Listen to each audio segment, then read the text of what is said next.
রমেশ রাস্তা দিয়ে অফিসের দিকে যাচ্ছিল। হঠাৎ করে ওর ফোনটা বেজে উঠল।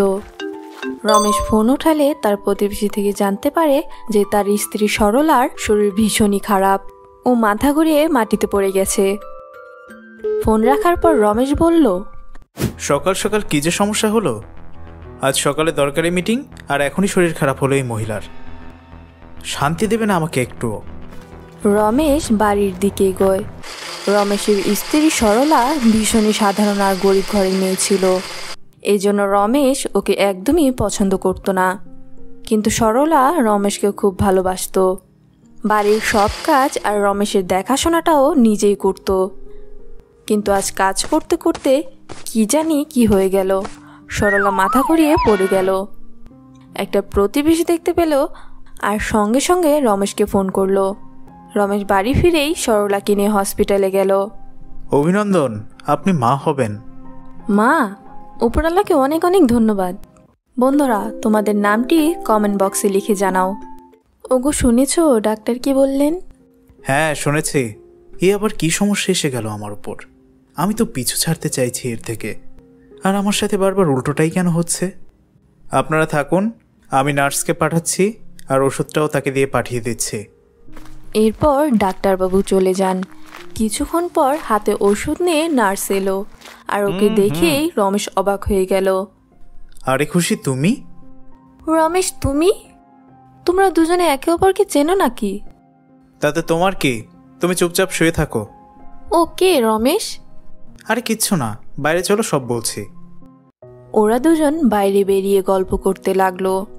আসলে রমেশ আর খুশি একসাথে কলেজে পড়তো। ওরা একে অপরকে ভালোবাসতো, কিন্তু কলেজ শেষ হওয়ার পর ওরা আলাদা হয়ে গেল। এতদিন পর দুজনের আবার দেখা হলে আবারও ওদের মধ্যে ভালোবাসা জেগে উঠল। রমেশ খুশিকে সব জানালো। এরকম কেউ করে নাকি? একটা ক্যাবলাকান্ত মেয়ের সাথে বিয়ে করলে শেষ পর্যন্ত? সেটাই তো ভাবছি। এখন আবার তৃতীয় আরেক ব্যক্তিও নাকি আসছে। দেখো রমেশ, আমি আজও তোমাকে ভালোবাসি। তোমার জীবনে ফিরে আসতে চাই আমি। আমিও তোমাকে ভালোবাসি খুশি, কিন্তু এই ডাইনিটার কি করব কিছুই তো বুঝতে পারছি না। শোনো, আমার কাছে একটা প্ল্যান আছে। খুশি খুবই চালাক ধরনের মেয়ে ছিল। ও রমেশের কানে একটা প্ল্যান বলল। প্ল্যান শুনে রমেশ বলল, বাহ খুশি বাহ, তোমার বুদ্ধির কোনো তুলনাই নেই। এই জিনিসটাই তো তোমার আমার খুব পছন্দ। তুমি সরলার মতো বোকা নও।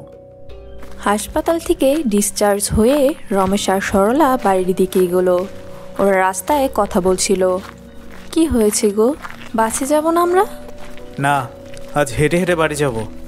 কেন, তোমার কোনো সমস্যা আছে নাকি? না না, আমার কেন সমস্যা হবে? তুমি যেখানে যেরকমটাই বলবে আমি তোমার পেছনে পেছনে সেভাবেই যাব। কিন্তু আজ যেতে পারবে না সরলা। এখন তো আমি অন্য কাউকেই বিয়ে করব। সরলা আজ ভীষণ খুশি, কারণ ও মা হতে চলেছে। চিরকাল এটাই তো চেয়েছে সরলা, একটা বাড়ি, একটা ভালো স্বামী আর একটা বাচ্চা। ওর স্বপ্ন সত্যি হতে চলেছে। সরলা নিজের মনে মনে এটা ভাবছিল, আর রমেশের সাথে সাথেই ফুটপাতে হাঁটছিল। এর মধ্যে পেছন থেকে বাস আসতে থাকে, আর রমেশ সরলাকে বাসের সামনে ধাক্কা দিয়ে দেয়। সরলা বাসের সামনে পড়ে যায়, আর ওই বাস সরলাকে চাপা দিয়ে চলে যায়। বন্ধুরা, তোমাদের নামটি কমেন্ট বক্সে লিখে জানাও। কিছুক্ষণের মধ্যেই ওইখানে ভিড় জমা হয়ে যায়।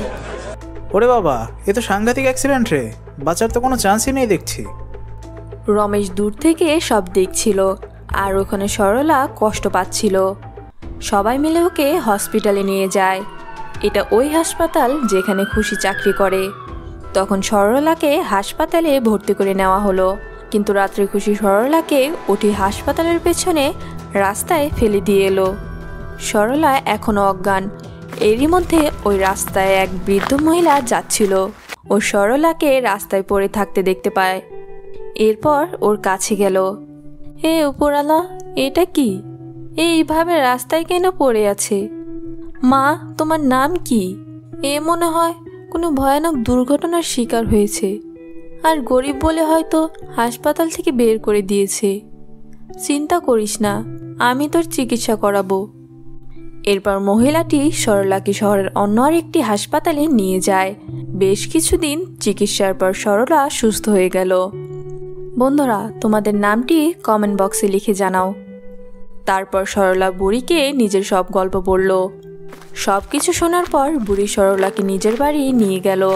অন্যদিকে সরলার থেকে ছাড়া পাওয়ার পর রমেশ ভীষণ খুশি ছিল, আর খুশিও রমেশের কাছে চলে এলো, আর ওরা একসাথে থাকতে লাগলো।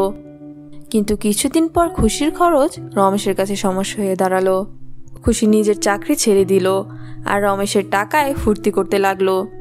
ধীরে ধীরে রমেশের সব টাকা শেষ হতে লাগলো। খুশি একদমই রমেশের খেয়াল রাখতো না। রমেশকেই এখন বাড়ির সব কাজ সামলাতে হয়। বাড়ি পরিষ্কার করা, রান্না করা, এমন আরও সকল কাজই রমেশকে করতে হয়। এই কারণে রমেশ অফিসে লেট করে পৌঁছাতো, আর তার কারণে ওর চাকরিও চলে গেল। খুশি, তোমার জন্য আমার চাকরি চলে গেল। তুমি বাড়ির কোনো কাজ করো না কেন? আমি বাড়ির কাজ করব? আমি কি চাকরানি নাকি?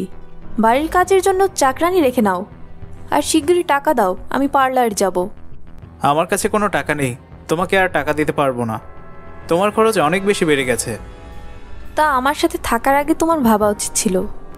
এখন কি লাভ? এখন আমার টাকা চাই। বেরিয়ে যাও তুমি আমার বাড়ি থেকে। রমেশ, বেশি চেঁচাবি না, বুঝলি? আমি এই বাড়িতে আসিনি, তুই নিয়ে এসেছিস। আর বেশি যদি বলিস তাহলে এমন শিক্ষা দেব যা মনে রাখবি। আমি এখান থেকে চুপচাপ চলে যাব। বাস, তোর সব সম্পত্তি আমার নামে লিখে দে। কি বললে তুমি? আমি সেটা কোনোদিনও করব না। আমি পুলিশের কাছে গিয়ে বলে দেব যে তুই আমার সাথে অসভ্যতামি করেছিস। চুপচাপ সব আমার নামে করে দে। পুলিশের নাম শুনেই রমেশ ভয় পেয়ে গেল, আর সব সম্পত্তি খুশির নামে করে দিল। এখন ওর কাছে কিছুই নেই। এই দিনটারই তো আমি অপেক্ষা করছিলাম। তুই এবার আমার বাড়ি থেকে বেরিয়ে যা। চল চল, বেরিয়ে যা। রমেশ নিজের বাড়ি থেকে বেরিয়ে এসে রাস্তায় ঘুরতে লাগলো। অন্যদিকে সরলা মেয়ে জন্ম দিল, আর বৃদ্ধ মা শরীর খারাপ হওয়ার কারণে মৃত্যুবরণ করলো। তারপর সরলা সারাদিন সেলাই মেশিনের কাজ করত, আর নিজের মেয়ের পড়াশোনার খরচ চালাতো। এভাবেই 25 বছর কেটে গেল। সরলার মেয়ে তাপস্বী সরকারি চাকরিজীবী হয়ে গেছে। সরলা আর তাপস্বী এখন একটা বড় বাড়িতে থাকে, আর বড় গাড়িতে ঘোরে। একদিন তাপস্বী নিজের গাড়ি করে অফিসে যাচ্ছিল। গাড়ি সিগনালে দাঁড়ালো। এরই মধ্যে একটা বয়স্ক ভিখারি এলো, আর ওর কাছে খাবার চাইলো। দাঁড়িয়ে হবার কারণে ওর মুখ ভালো করে দেখা যাচ্ছিল না। তাপস্বীর ওই ভিখারির উপর দয়া হলো, আর ওকে গাড়ি করে তার বাড়িতে নিয়ে এলো। এটা কাকে আনলি তাপস্বী? ওনাকে খেতে দাও মা, উনি ভীষণ ক্ষুধার্ত। হঠাৎ ভিখারি সরলার পা ধরে কাঁদতে লাগলো, আর বারবার সরলার নাম ধরে ডাকতে লাগলো। সরলা বুঝে গেল যে সে কে। এটার কেউ নয়, রমেশ, মানে সরলার বর। তাপস্বীর বাবা, তুমি? কতদিন পর দেখছি তোমাকে। তোমার একই অবস্থা হয়েছে। রমেশ সবকিছু বলল, আর সরলার কাছে ক্ষমা চাইলো। আমাকে ক্ষমা করে দাও সরলা, আমার খুব ভুল হয়ে গেছে। আমি অন্ধ হয়ে গিয়েছিলাম, আমাকে ক্ষমা করে দাও। কোনো ব্যাপার না গো, ভুল তো মানুষ মাত্রই হয়। তুমি নিজের ভুল বুঝতে পেরেছো, সেটাই অনেক। এসো, তোমার খিদে পেয়েছে হয়তো। সরলা রমেশকে খাবার খাওয়ালো, আর রমেশ গোসল করে পরিষ্কার পরিচ্ছন্ন হলো।